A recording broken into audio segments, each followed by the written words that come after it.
in June of 1986. Was June 23rd was my first day. And you know, it's ironic. I actually applied for that job 5 times before I got it. He goes, what do you think about we bring you on as our construction project supervisor? And I looked at him and I go, you want to hire me? He goes, yeah. I said, why? I don't even know what I'm doing. You know, I only manage a small team inside Bealls, but there's a large team outside of architects, engineers, contractors, and all their employees. Well, everybody has a plan until the first day of construction, and then things start to slide, and we have to course correct constantly. I always felt respected at Bealls. I always felt like there was a never-ending stream of opportunity for me. I don't know that other people can ever say that they worked at a place where they always felt valued, respected, included, part of the team. Let's shift to Frank. Shift to me. Yep. Okay. Awesome. Where are you from? I am from New Jersey. Okay. I lived in I was born in Camden, New Jersey, and I lived in South Jersey in what was at the time called Camden County until I was 15 years old. And the summer of my sophomore to junior year in high school, my parents decided they were moving to Florida. Now, there's a backstory to that. My grandparents had moved down the previous winter as retirees in North Fort Myers, and then my parents had to come down for a death in the family, and they said, it's really nice here in December. And in January, they returned and bought a house. Or a house to be built. And then we moved down in July. And then I lived in Cape Coral.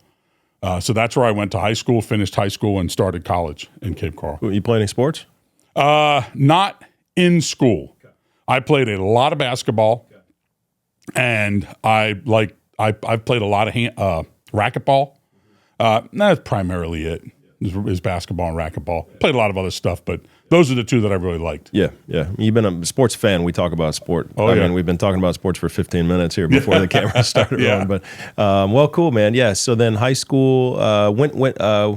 When did you start working for Bealls? Okay. Well, I started in June of 1986. Was June 23rd was my first day, and you know it's ironic.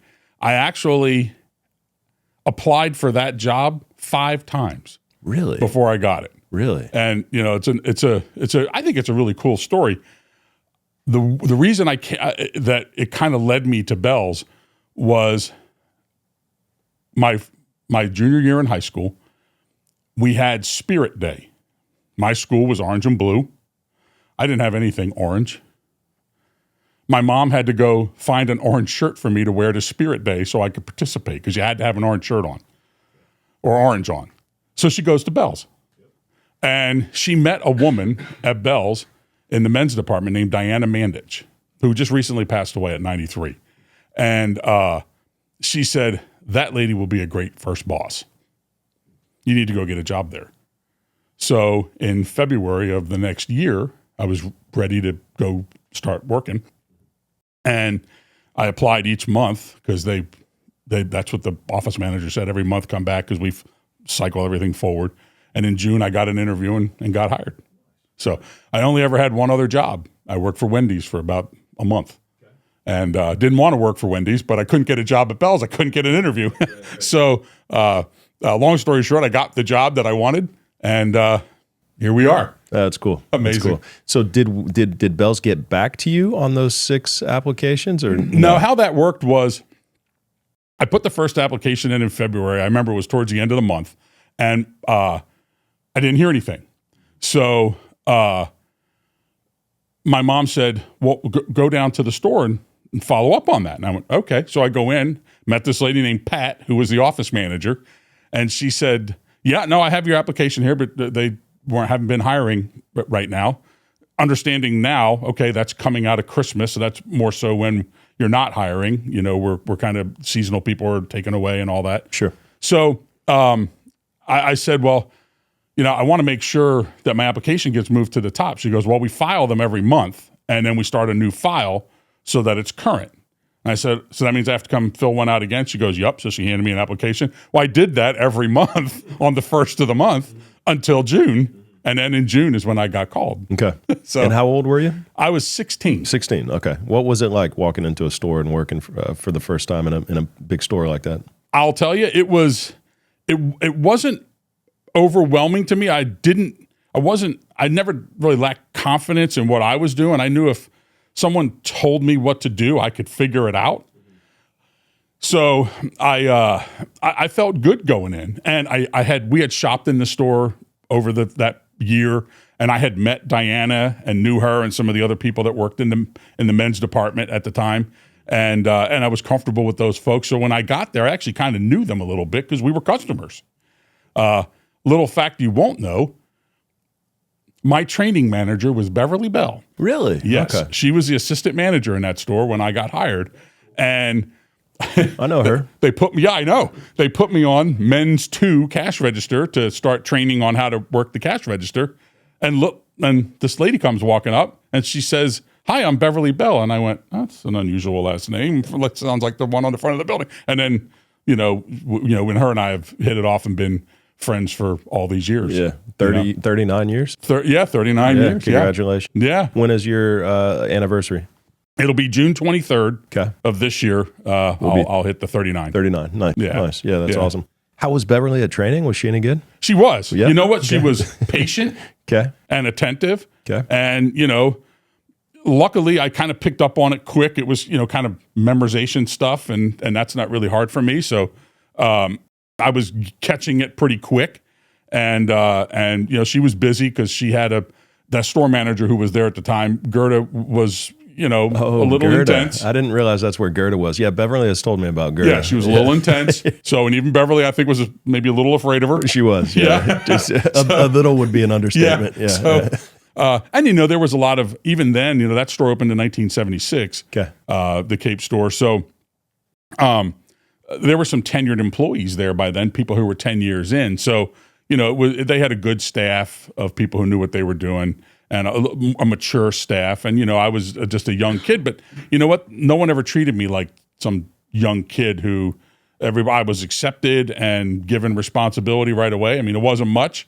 My job was to put bell marks on. You remember that? The bell marks on sale goods. Okay, sure. Yeah. So we used to mark, not every one, but we would mark the ticket if it was something that was on sale.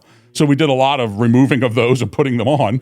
And that was my first job, was to do that, and as well as greet customers and all that. And, we did a lot of suggestive selling and that kind of stuff back in those times. Yeah. And I took to that. I mean, had the gift of gab, and, could remember sizes that people wore, because we used to have the retiree ladies would come in, their husbands would be there with them, and they'd be sitting in the chairs at the front door every week. And if that guy wore we used to have Bell's Best Buy plaid golf pants, and they were $14.99. And if there was a new style of those color pattern that came in, I knew what those guys' size was, and I would pick it up, walk it over there, and I'd say, "Hey, we got a new pattern in here. I got one in your size." They'd be like, "Wrap it up." Okay. So, that's $15 every time. So I had 4 or 5 guys who I used to do that with. So, and it was kind of fun. And he was shooting the stuff with them while they were waiting on their wives shopping on the other side of the store. Nice. Very cool. Yeah. How long did you work in the store? Well, I worked in that store for 5.5 years. Okay. I had a whole bunch of different roles. I started out just in the men's department, and I moved into a bit of a hybrid role in the stockroom, because there was a point at which I was out of high school and I was going to junior college down in Fort Myers at Edison Community College. And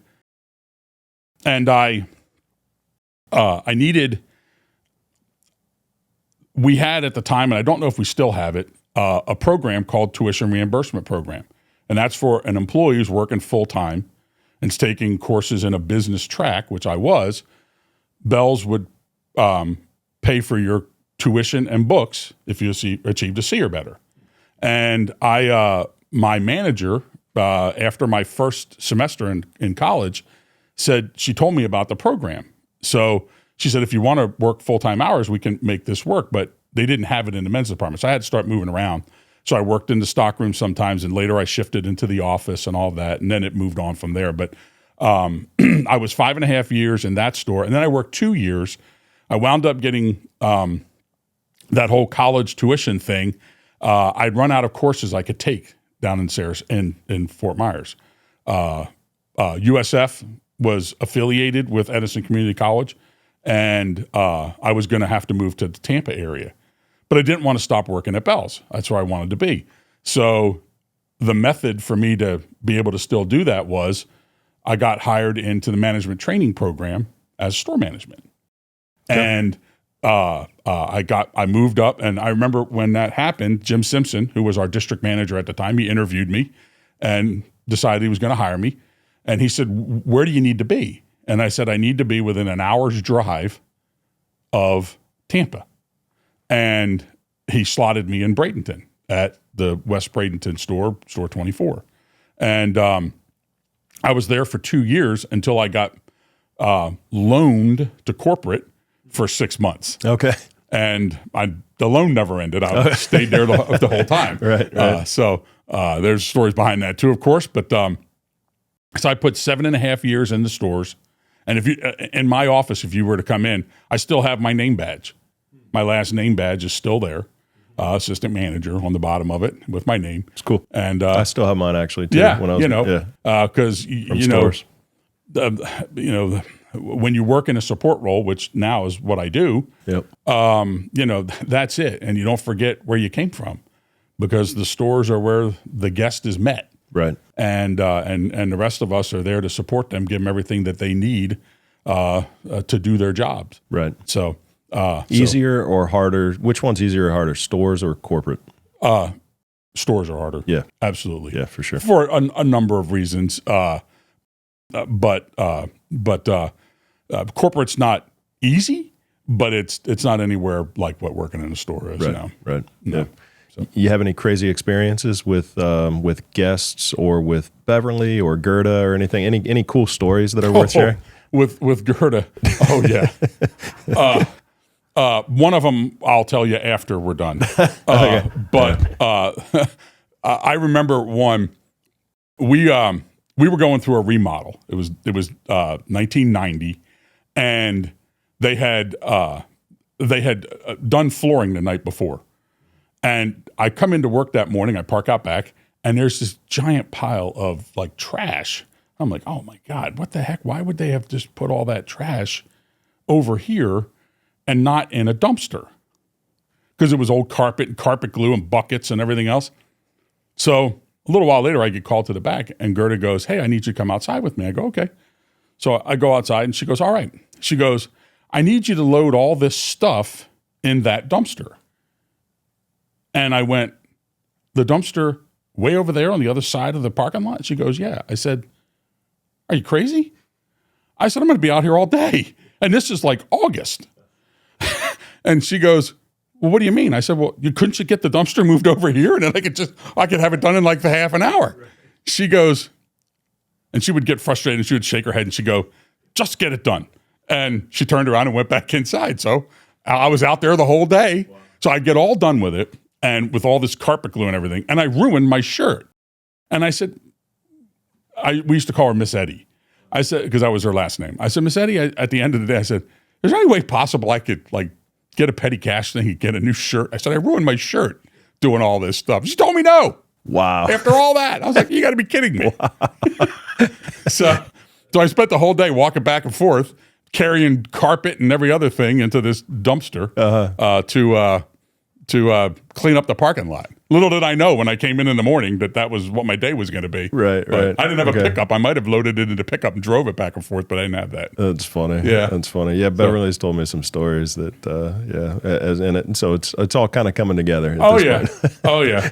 Oh yeah. But hard love, I guess, is what you might say. In that instance, yeah. And, it was interesting, with her in particular, I didn't get frustrated by her or afraid of her. Where some of our associates were a little that way.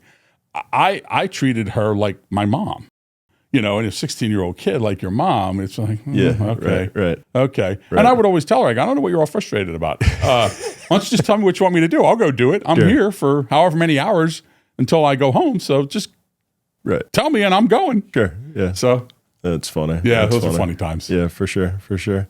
Well, good. Yeah, we could probably stay on that for a little while and stay Yeah. on stories, but we should probably keep moving it. We'll move moving it along. forward. Yeah. Well, good. So then corporate, you got into corporate. What'd you do? Well, so in 1992, I graduated December college.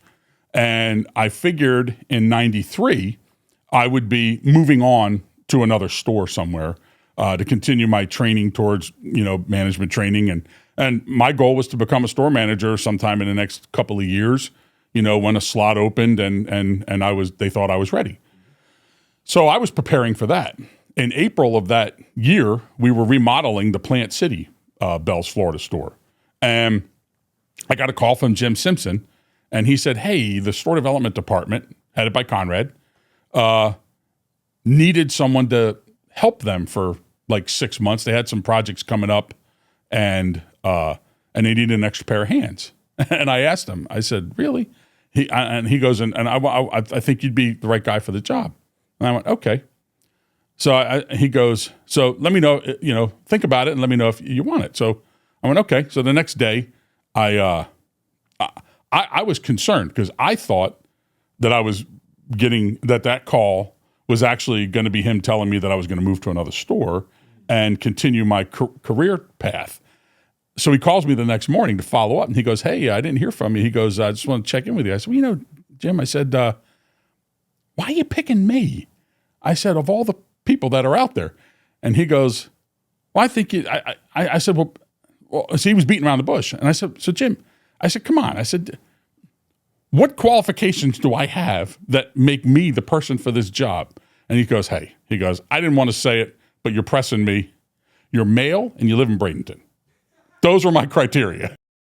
And I said, really? And he goes, yeah. And I said, okay. He goes, but then he went on to kind of explain, how it could be a good experience and all that. So I went, I said, okay, sure. I went over and did that. We opened 2 Bealls, Florida stores, the North Fort Myers store, Ormond Beach. And then the guy I was working with got let go for performance. And I was kind of the only guy there. So I'm pressing the guy who I was working for, this guy named Tom, going, hey, when are you guys hiring somebody? Because there's stores coming up on the list this fall, and we don't have anybody to build them. And he goes, yeah, we're working on it. So that went on for about 2 months. And I'm still pressing him, and he didn't have any new news. And then just before my birthday in August, Conrad called me into the boardroom, which was right across the hall from our office. We were in those 2 offices now where Crystal's office is and the room next to it. And he said, well, I want to talk to you about something. I go, okay. He goes, what do you think about we bring you on as our construction project supervisor? And I looked at him and I go, you want to hire me? He goes, yeah. I said, why? I don't even know what I'm doing. I said, I'm trying here, but I can't figure this out. Meaning there's a lot of vernacular. There's a lot of language you have to learn in construction. And I didn't know it. I was a business major. So, and we didn't have very practical skills at the time. And he looked at me and he goes, I actually think you've got aptitude for this and you'd be good at it. And I said, okay. So I said, can I give you an answer tomorrow? And he said, yeah. So I talked to my mom that night, and she said, I think it's a good opportunity. And I said, yeah, what the thing is if I stink at this, I don't want to get fired. I just want to work here. Okay, I like working here. So I went and I talked to Jim, and I said, hey, I'm thinking about doing this. He goes, oh, I'm aware. They asked me. And I said, if I stink at this, can I come back and work in the operations division? And he goes, yeah. And I went, okay. Then it's kind of not really a no-risk thing. It's a win-win. It was a win-win. Yeah. So I went into that not knowing what I was doing, but I went after it as hard as I could, reading on drawings and making lists of questions and asking people things because I was never afraid to ask a question. And over the course of a few years, picked everything up that I needed to know and became proficient at it. So, it was an opportunity. didn't deserve, should never have gotten, but came to me. And I was thankful that I made the most of it and made a career out of it. So, and got to stay where I wanted to stay. Yeah. You know, that's cool. All those years. So, yeah, I guess with a growing company, there's all kinds of opportunities that you can never predict that it's going to take you down that path. Yeah, you don't know. Right. And, you know, I remember Jeff Pender, who's one of our longtime store managers. He always used to tell me, he goes, when I met you, because I worked for him in Bradenton, he was my store manager. He goes, you couldn't hang a ceiling fan. And you run the construction department? I go, well, you know, go figure. Can you hang a ceiling fan now? Yes, I can. Okay. And a lot of other stuff. Okay. But at the time, I could not. Right. And that's funny. And what it was in the apartment that I was living in when I was here working for him, I couldn't get the fan up, so he came over and helped me get the fan up. Okay, gotcha. So very literal. That's funny. Well, cool. Yeah, I've heard from multiple people throughout my career that you are the best construction guy, the best construction person that they've ever worked with in their career. I've heard that from Wade. We had Wade in here last week and talked to him. I heard it from Dave Alves, former president, Bealls Inc. I've heard it from lots of people. So you've had an incredible career, and you've made a huge impact on Bealls. So thanks. You know, it means a lot coming from those guys because they've been other places and they've dealt with you know, other people in my role. Right. And I appreciate, you know, all their accolades. That's all I ever tried to be. Yep. Was, you know, I never wanted it where me or the work that I was doing was any kind of a weak link in our chain. Right. You know, because, you know, all the different divisions that my division affects, if it doesn't perform well, is huge. And its effect on company sales goals, company profit goals, all of those things. I mean, if we miss our marks, that has an impact. Right. Even if it's just a week. Yeah. You know, sales per day. That's how we evaluate ourselves, right? Right. So we've got to be open when we say we were going to be open, because that's what the budget says. And we're either going to meet it or exceed it every time. So yeah, you know, those guys, you know, particularly Dave and Wade, because, you know, they came from outside Bealls to Bealls. Right. And that's great. You know, I've always tried to hit the mark. Yep. So what goes into your job on a day-to-day basis? Like people that to kind of make it tangible for everybody to understand what you do and what you bring to Bealls, you know, like what's a typical day look like? I guess even from a higher level than that though, you know, what are your responsibilities and what are the tasks that you do? So, you know, for me, my primary job is to open stores. There's a lot that goes beyond that. I work with the deal makers on a daily basis, going through scopes of work, trying to form the term sheet that they're going to create for that project. You know, because and the deal makers are the people that are working directly with the landlords to get the lease signed and get the right. And you know, the primary part of that term sheet is a math problem, right? We've got to marry rent with leasehold capital, total capital, and then what our pro forma numbers tell us are our return on our investment. So we've got to work within the parameters that Bealls sets in the real estate committee to build deals that can be approved, that are stores that make sense for Bealls to move forward with. So that's one of the primary things. The other thing I do is I manage, you know, I only manage a small team inside Bealls, but there's a large team outside of professionals, you know, architects, engineers, permit agents, contractors, and all their employees. I problem solve a lot because, you know, we can have the best plan known, and then, you know, Mike Tyson's thing, everybody has a plan until they get punched in the face. Well, everybody has a plan until the first day of construction, and then things start to slide, and we have to course correct constantly, keeping in mind budget, keeping in mind what's practical, keeping in mind schedule. So I'm constantly doing that with my team on the phone. I don't do many FaceTime calls, but there was a period when we were doing a lot of FaceTime calls. But, you know, my team, Davina, Fred, Shane, they're pros at what they do. And we are able to talk and see in space what you might want to take a picture or have a video for. But for us, we're able to communicate in a way that we understand what we're getting at on a particular problem issue, whatever it is. So those are the primary things. And then I manage budget.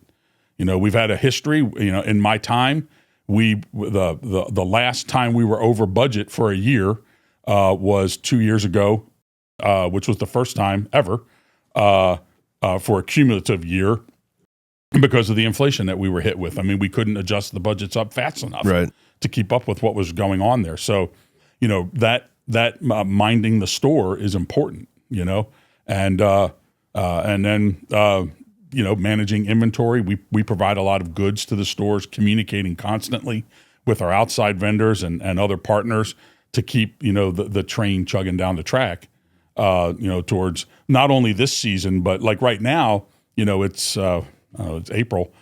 My eyes are on the fall. And in about 2 months, my eyes turn to next spring. So I'm constantly working 6-8 months ahead of where we're actually executing, because that's the forwardness of real estate and how it works. What has it been like with inflation over the last 5 years? I mean, how do you compare this time period that we're operating in now with relatively high inflation, high interest rates versus some of the other periods of time that you've seen over the last 30 years? Well, I'll tell you, it was relatively calm until about 2004. And that period from 2004 to 2007, we went through a lot of cost increase. That was not as much commodity driven as it was labor driven. There was so much growth going on everywhere, namely in the housing market back then, that the dollars had gotten where the commercial guys were going to work in residential. So now us on the commercial side are having to buy them back with, ever increasing outside of what were acceptable norms for pay rates. Interesting. For workmen. And that, all turned around in 2008 and came plummeting back down. Please can we have our jobs back, guys? Yeah. And that's exactly right. And then we didn't have them to give because, the housing market was slowing in 2006, late 2006, early 2007. And then the commercial market kind of ran out in early 2000, mid 2008. By 2009, there was nothing going on. This run up, I have not understood as I look at it. I have not seen demand outpacing. I have not seen a demand that should have outpaced supply. So it's not a labor increase; it's a materials increase. And my degree is in economics, and I think of things in supply and demand. And I have not understood why prices were rising when demand wasn't outpacing supply. It didn't make any sense. And it still didn't.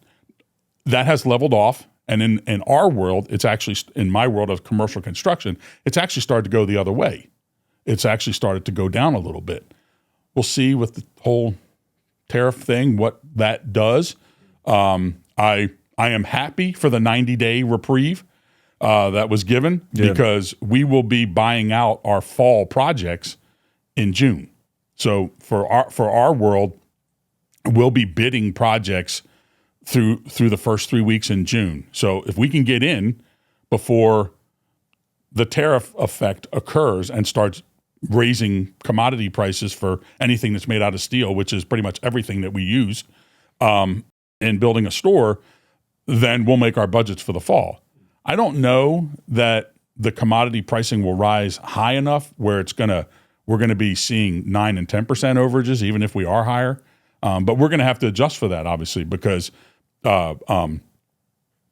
do all of our forecasting. I work with the fixed asset team on forecasting monthly to make sure that we've got the right dollars available and allocated, and it's all going into the pot correctly. So as we're updating those bids through those first 3 weeks in June, we'll see if there's a trend. And we might cost us a store. We don't know, right? If we're not hitting our mark.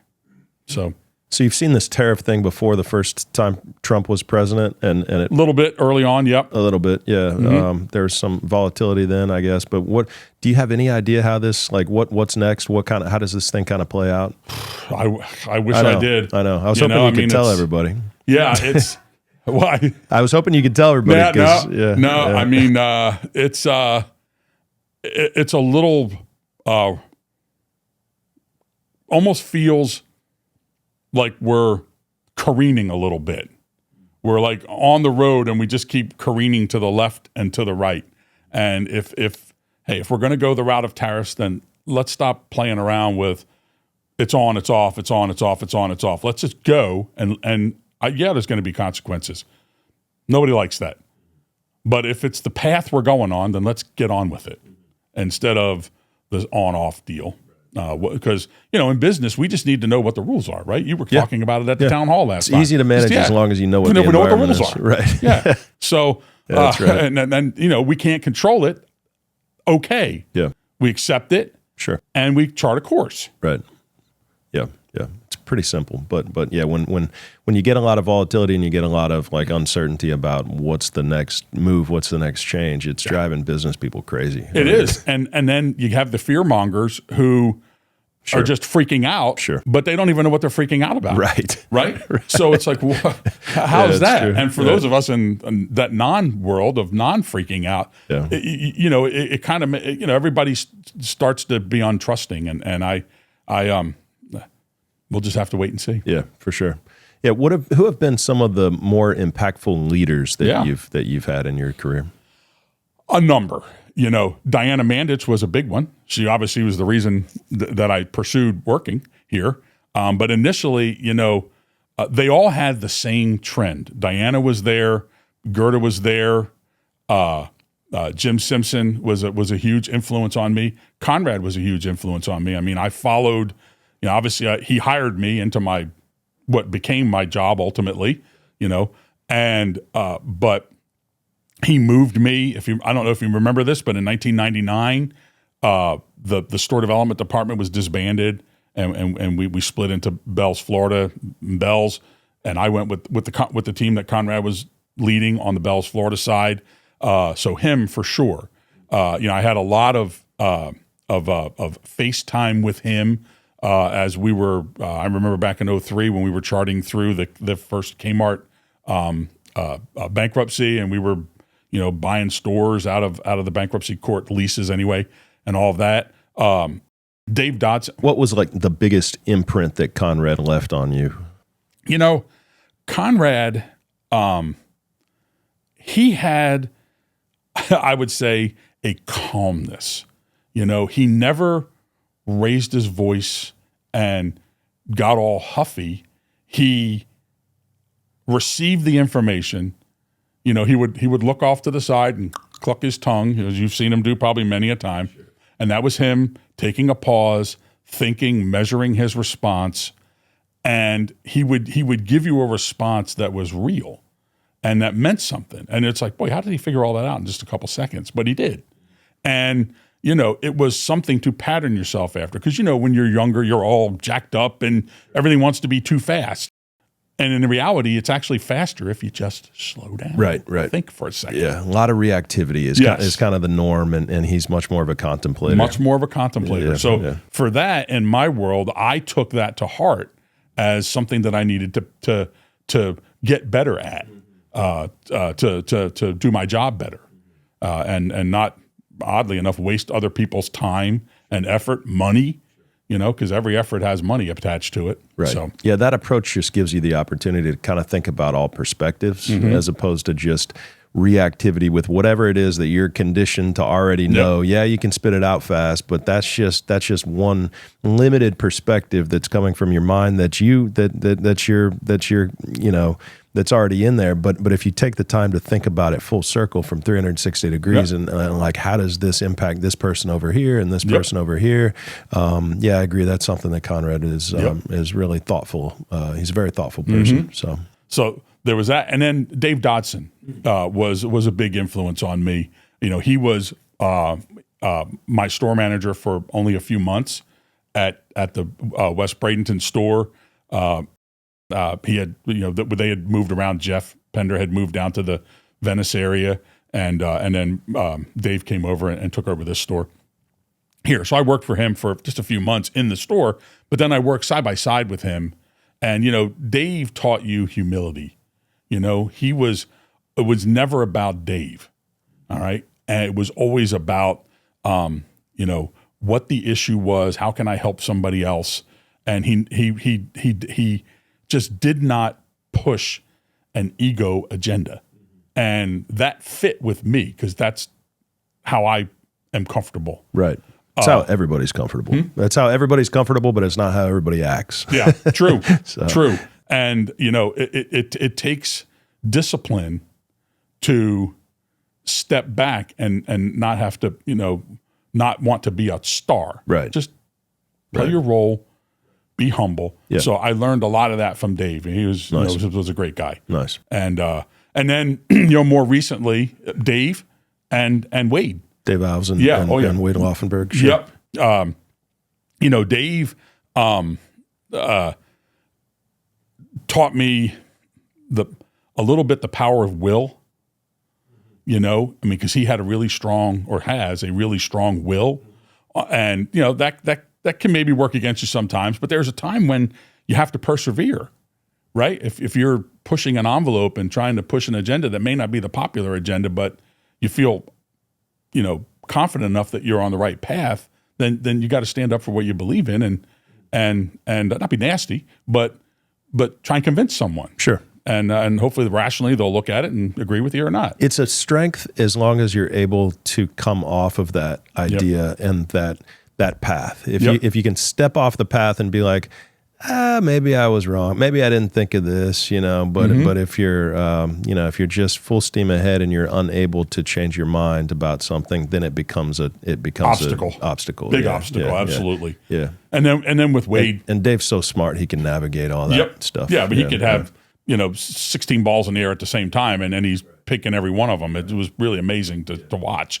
And his stamina in a meeting for mental stamina was just off the charts. And you know, I like to think that I have that, but we would be in some, you know, like, man, you know, we got to get a break here soon. Geez, I just need to calm down off of this, you know, this analysis high for just a second.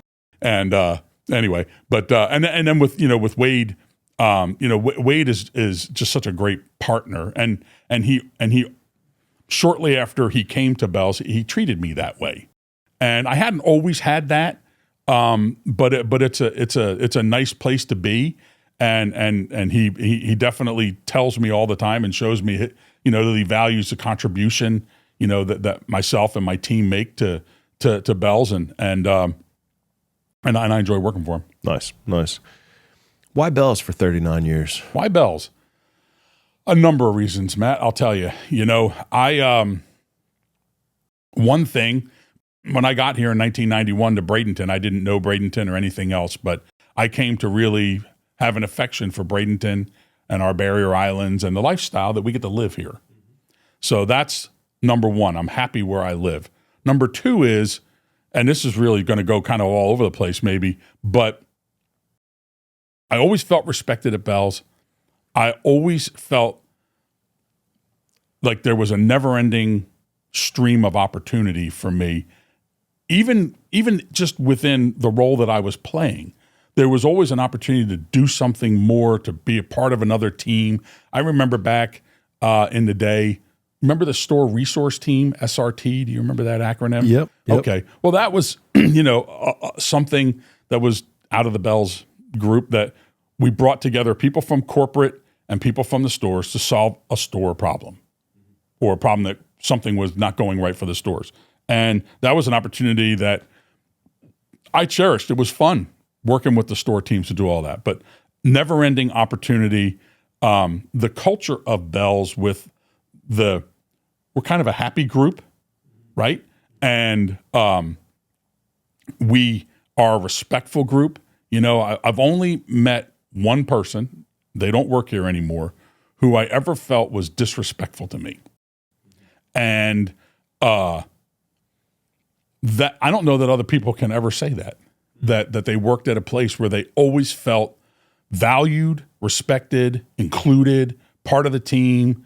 You know, the fact that the family that we work for is present in the company. You know, for many years it was Beverly and Conrad and your dad, and now you with Crystal and others.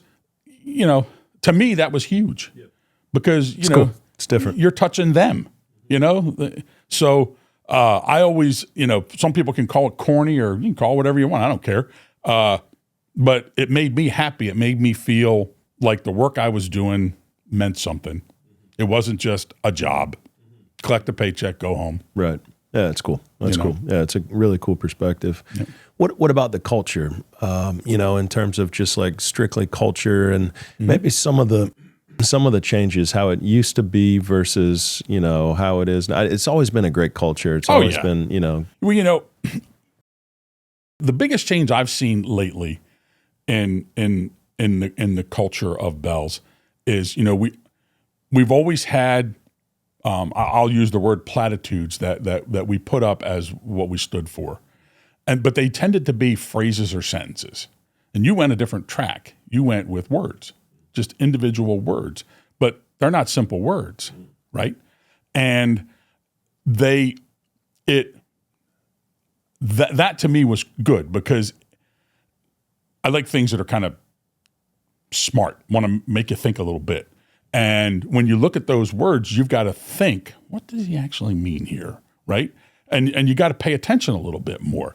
Where a phrase, it kind of sort of tells you, and you just go, okay, that's cool. Check. Check, and you move on. So in the recent past, that's the biggest change to me in the culture is we don't have, remember back when Steve was here, we had the value statements. They were over by the, sure. But okay, that was fine, but I like what we have now. But all of that was just an evolution, right? It's how the message is really kind of the same. It's just how we're messaging it. And, but the people at Bealls make the culture. I remember back in the day, we would see somebody who kind of didn't really fit us. And those of us who were on the other side of that going, well, you know what? That guy's not going to be here a while. We're going to nice him to death and he's not going to be able to take it. And that honestly is what happened. Yeah. And I never thought that was, like I said, a corny or a bad thing. I felt that that it was important to be part of a good culture, and a group that was trying to do the right thing the right way. Yep. Love it. What are a couple of the ways that that like development and training and some of the programs that you've been through have impacted you? Yeah. Maybe on a personal level, not so much a career level, but what have you done and how have they impacted you? Well, I've gone through a number of training programs over the time, and life languages was a big one. It taught me to, and I did, unfortunately for me, that came along much later in my life, let alone career, because I only did that training about a year and a half ago. But it taught you to be more aware of the other person's perspective. Right. Because we're not all, we're not robots. We're not coming at things the same way. So it teaches you a different way to approach people and react to them, and not overreact to them, but to be a little more empathetic and understanding of what's going on. Because anybody can be a little bull in the china shoppy sometimes, and why can't they get this? Well, hold on, maybe because they're different than you, and they're seeing it different. When I was in my leadership class, I learned the ERBL leadership development program. It was great to see the I don't remember how many were in my class, 12 or 14, but the number changed by the time we got to the end because of COVID and all that. But how it felt great how that group of people who didn't know each other became a team, and by the time we were ready to do our presentation to the executive team, we were a reasonably close bunch, and I value that. You still, you had your team. I'm not sure how many of your team or class are left at Bealls now, all the years later, but just one or two, maybe. One or two. Yeah. But we still have many in my team, and it's not that we see each other all the time because we're in different buildings and all over the place. But when you do, you have you take a pause to acknowledge them even more than you do anybody else. just because you have a kinship with them, and I think that's great. Oddly enough, the classes that I've been in, I've had a decent relationship with each of the people not each of the people, but some of the people who are in those classes. So for that, but definitely, I've applied a number of the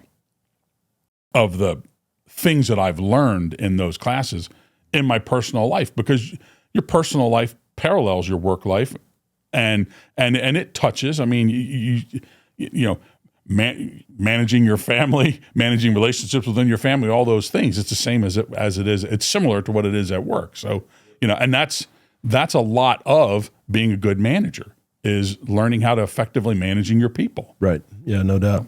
Yeah, I thought the life languages thing was great, just from like a self-awareness standpoint, and kind of having acceptance for yourself and who you are, and not trying to fight it or change or judge it or say it's good or bad or right or wrong, but just to be like, okay, well, this is me, and it's who I am right now. That doesn't mean it's who I was in the past. It doesn't mean that's who I'll be in the future. But right now, I am a shaper, or or a mover, or a doer. For me, it's contemplator. I've been a contemplator for probably most of my life. I'm not very reactive. I like to think things through before I make a decision. But what is your leading life language? Mover, doer. Mover, doer. Yeah. Oh, okay. yeah. Yep. Probably would have guessed that. You would. Yeah. If you had asked me before I took it, who I would be. In fact, I picked my top 3. Yeah. I mean, because I'm pretty comfortable with who I am. And how I'm going to be. And that's okay. But I was not, so excuse me, I got to scratch my arm. I was not surprised by that. What was cool was, as we were going through that class, and, we were given the different pictures that we had to place to explain, to explain, throughout the course. It was interesting to see that there's so many different perspectives on how people look at things. And oddly enough, we didn't even focus on the Cami, and didn't focus on the who was what. That was irrelevant. It was just to expose you to the information. And I thought that was a perfect way of doing that, because it doesn't matter what you are or who you are. It just matters that you're here and you're participating, and you have a perspective, and we're going to consider it. Right, exactly. Yeah, perfect. Yeah, I think it's pretty cool too, the life languages, just from the standpoint that, like, if you're managing somebody or leading somebody, just to understand who they are at their core right now, and not try to fight it, not try to change it, but it just gives you a whole awareness about that individual, and that you can lead them differently, you can guide them differently based on who they are, who they are as a person. And I'll tell you, it was, I did the not in life languages, but in the situational learning course. You remember that one? And I had a former project manager, James Tyler, JT, and I had managed him for, 10 years at the time. I was managing him the wrong way, honestly. And I went through that course, and I'm like, oh my God. And it was so clear that I wasn't getting everything I could get out of him, because I wasn't letting him be JT. Yeah. And put forth his intelligence into the plan. Sure. And oddly enough, I called him after that class. I apologized to him, and I told him, I said, JT, I just got done with this coursework, and we're going to be doing things a little differently from now on. Cool. And he responded like that, and he was a whole different guy. JT passed away, but for the next couple of years while I managed him, it was a completely different relationship. And it was it wasn't bad before, but it was even better, because I was giving him what he needed. Right. Yeah, if you can understand the person, then you can have a better connection and just lead and guide in a more effective way. So, that's awesome. Too bad that didn't come to me sooner. Right. But right. All good. What was important is we recognized it when we were taught. Right. And we adjusted. Yep. Love it. Maybe one more topic. Yeah. I feel like we could talk all day, but there's a lot of interesting topics we could cover. But I feel like the hurricane recovery, being in Florida, it's just such a big part of what we do. Last year was a big year for hurricanes. Yep. For just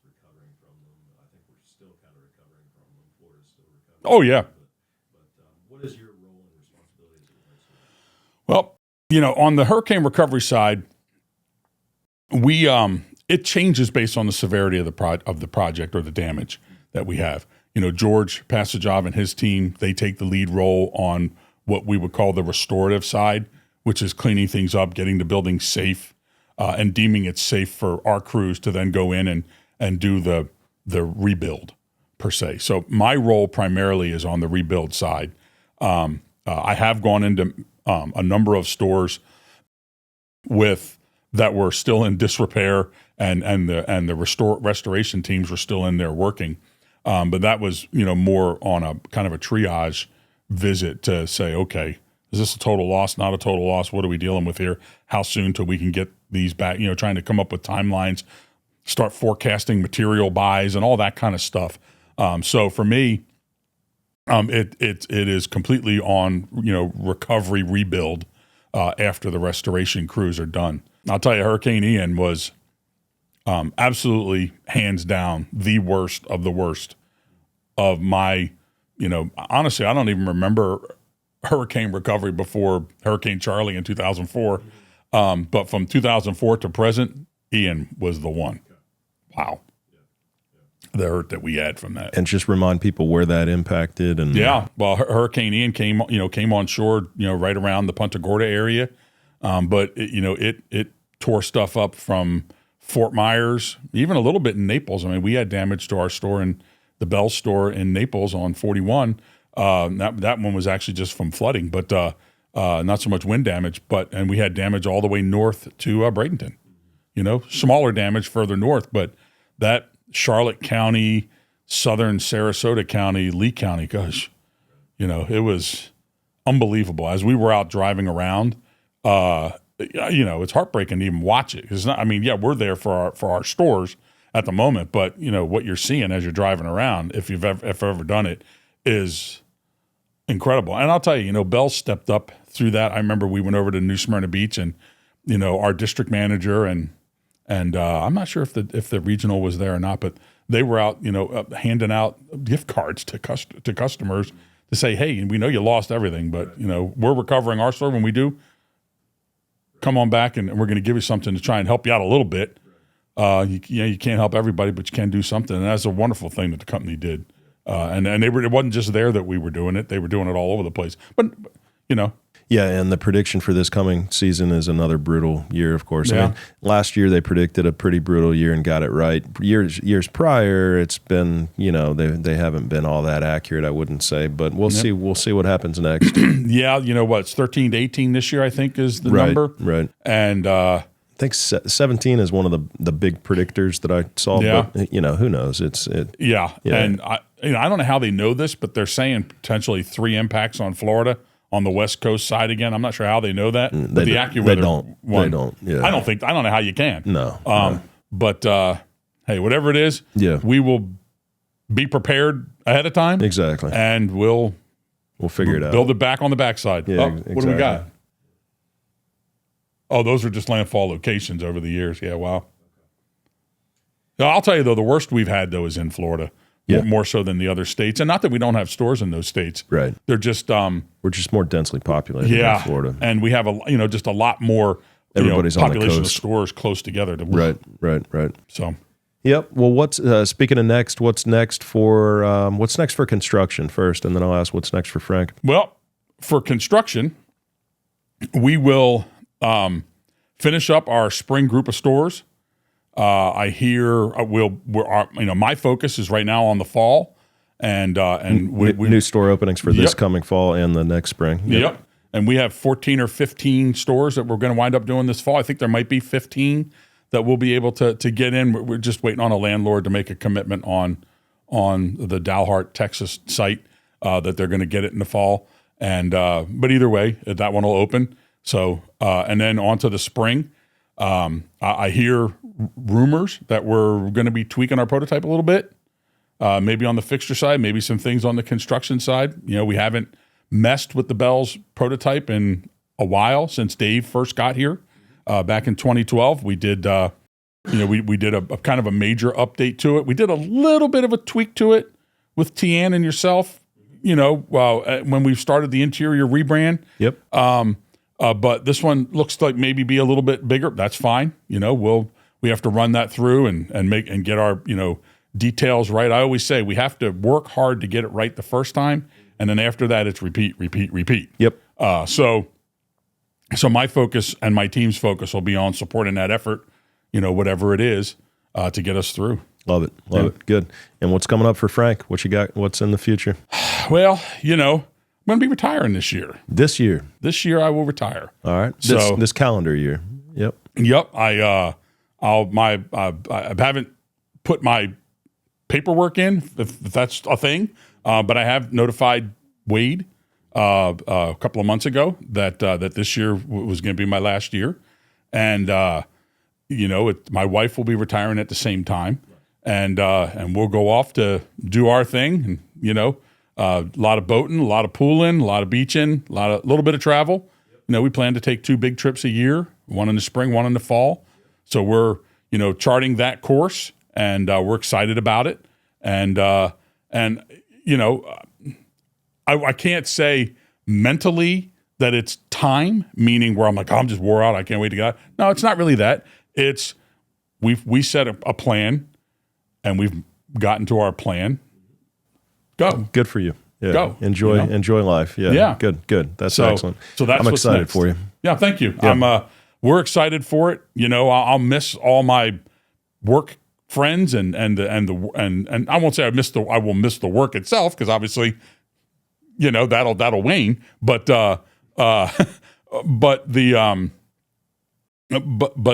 relationships with all the people, both inside Bealls and a lot out. I mean, a lot of the relationships that I have are with people who don't directly work for Bealls, that are vendors of ours that we hire. So I won't be speaking with those folks on a daily basis like I do now, or weekly basis. And then, of course, our team in the real estate department. I mean, we're a small group, but we're mighty, and we're pretty close knit because we touch each other in a work way all the time, because our roles cross over.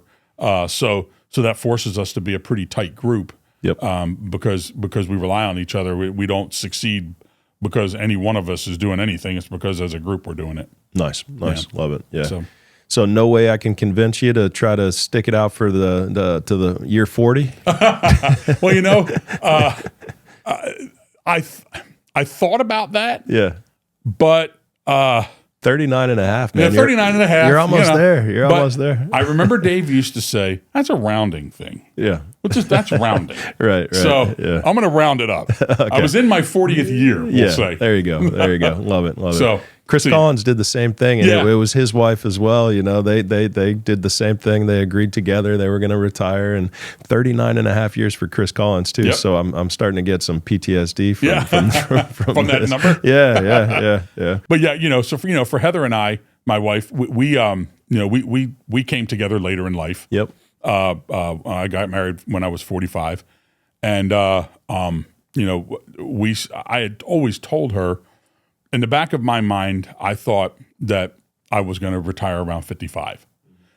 And the reason for that was I always thought that I call it the accumulation of aggravation of my job would get to me, and that it was more of a younger person's thing to be able to mentally take this. It's not straining like you're stressed out, but there's a constant. It's not like you're at the pool or the beach either. Right. There's a constant mental acuity that you've got to stay on. Right. And when we got together, I said, all right, now we got to chart our course, because it's different now. There's 2 of us, not 1. How do we get there? And we've been able to do that. So that's putting us where we're at. Love it. And we're going to go get it, because you're not guaranteed tomorrow. And I've got a lot of life experience. We put a lot of effort on life experience. Yep. We don't want to have things. We want to do stuff. Yep. And so that's what we're going to go do, is do stuff. Love it. And so we'll be around.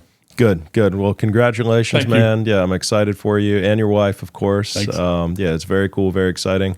I appreciate the hour, a little bit over an hour. Is it an hour? Really? Yeah. Jeez Louise, look at that. It went fast. Time flies in here. Yeah, Yeah, it does. It's probably more than an hour, actually. So Yeah. total episode. So thank you for that Yes. time.